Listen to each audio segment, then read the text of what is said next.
So hey guys, the blizzard's here today. The ducks don't seem to mind too much. We're gonna go put them in now though. It's been snowing for a few. They gotta be getting cold. The door's open, they could just go right in, but they choose to stay outside, so. Give them some water since their pond is mostly frozen at the moment. Well, it's solely frozen at the moment. You break it up now and then. But yeah, the wind's been whipping. Snow's coming down.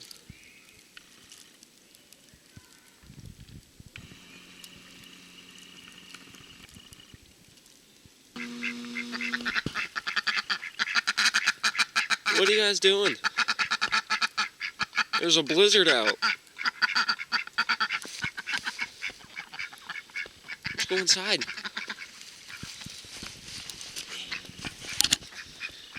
We added our old Christmas tree to keep the bird netting up because the snow was draping it down.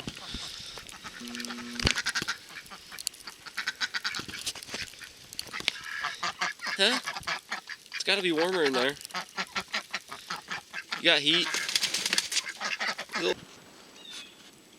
So the ducks don't seem to mind the blizzard too much.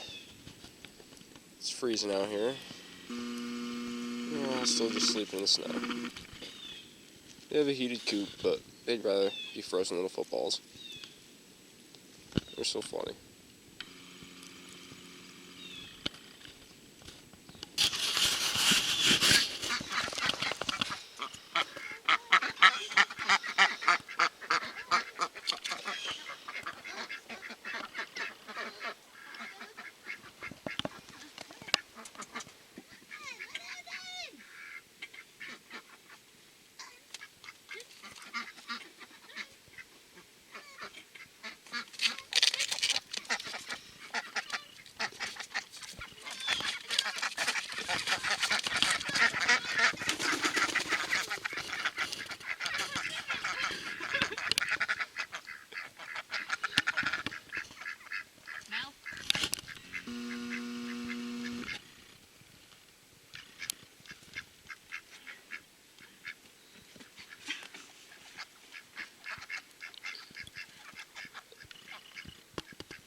Finally got our first actual snow. Barely. Not really an actual snow. There's probably like 3 inches on the ground here. We got a little bit more at home. Roof did fine. It's really warm today now that the snow's over and we're going to start shoveling. But it looks nice. Everything covered. Fortunately, I was supposed to get up here and get tarps over the other wood before it snowed, but there are complications with that I don't need to go into, but oh, this is pretty nice out. Out? Huh? Should we just throw the snow out some more? Yeah, I guess so. Trying to figure out where to put the snow.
we did a bunch of shoveling, just so if the snow is still here by the time it snows next time, it'll be easier and we won't end up with frozen pathways. Can't shovel up. So we just shoveled all around the deck and our yard area and the fire. And then shoveled pathways to pretty much all our different stations, if you want to call that. Over to the solar paneling and over to where the paddock's going to be. And over to the shed. And I forgot to show this. I was up here the other day. I didn't take any videos though. I just started putting the fence up for the ducks around. And at the time of year I was having a little bit trouble finding fencing that I could use, because I like to use fencing with less than 1/2-inch holes so that raccoons and things can't fit their hands through, especially being up here in the woods. So what I actually did was I wasn't able to get 6-foot fencing, but I was able to get 2 3-foot rolls. So I'm going to overlap them one around of the other, and I'm going to get tie wire and wrap the entire thing to kind of make it like a solid piece of fence. I'm hoping that's going to work out. But otherwise, shoveled everything out and whatnot, and had a little fire. And we're probably going to head home and get some stuff done at home for a little while.